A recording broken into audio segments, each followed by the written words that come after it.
Hey there, this is Bill Rogers. Today I'd like to talk briefly about what Chairman Bernanke did last week when he announced the purchase of $600 billion worth of Treasury securities with the overall intention of applying some pressure on interest rates so that they will go down.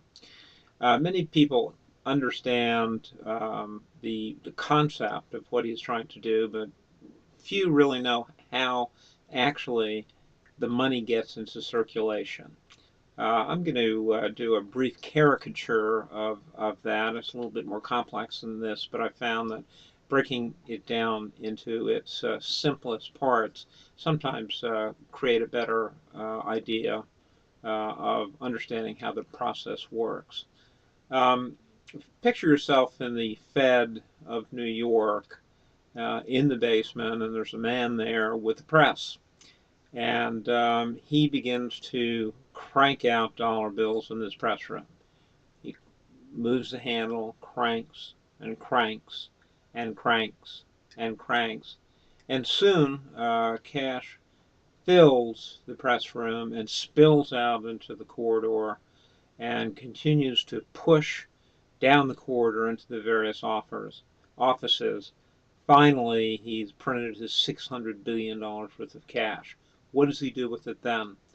Well, think of him filling wheelbarrows full, pushing it out down the steps of the Fed to lower Wall Street, where he goes to what we know as 18 primary dealers. And these dealers are large investment banks and banks whose big part of their business is the purchase and the sale of Treasury securities, mortgage-backed securities, and corporate bonds.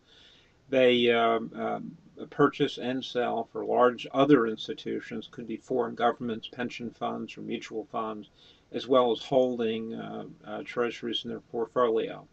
At any rate, this gentleman comes in and he gives them the cash.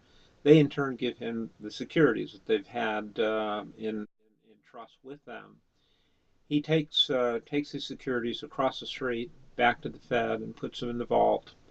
They continue to earn interest, and they pay the Fed interest during their terms. And when their terms are up, they're redeemed, and the asset then is transferred as cash into the Federal Reserve's books. What happens across the street with these 18 primary dealers? Um, Basically, what they do is that they in turn pass on the cash that they've been given to their customers. Again, could be foreign governments or banks or mutual funds, pension funds, as well as into their own accounts that they have. They need to do something with it, so they're going to deposit it into banking institutions, who in turn will be flush with cash and really will be, hopefully, the thought is that they'll begin to look for home for this cash so that they can earn some interest.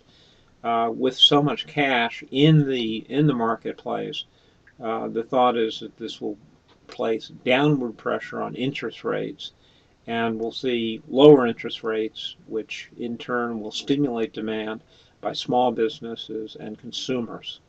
Hopefully, this will occur, and also may affect long-term rates, mortgage rates in particular. We don't know whether or not this will happen. This is a pretty provocative gesture on the part of the Fed.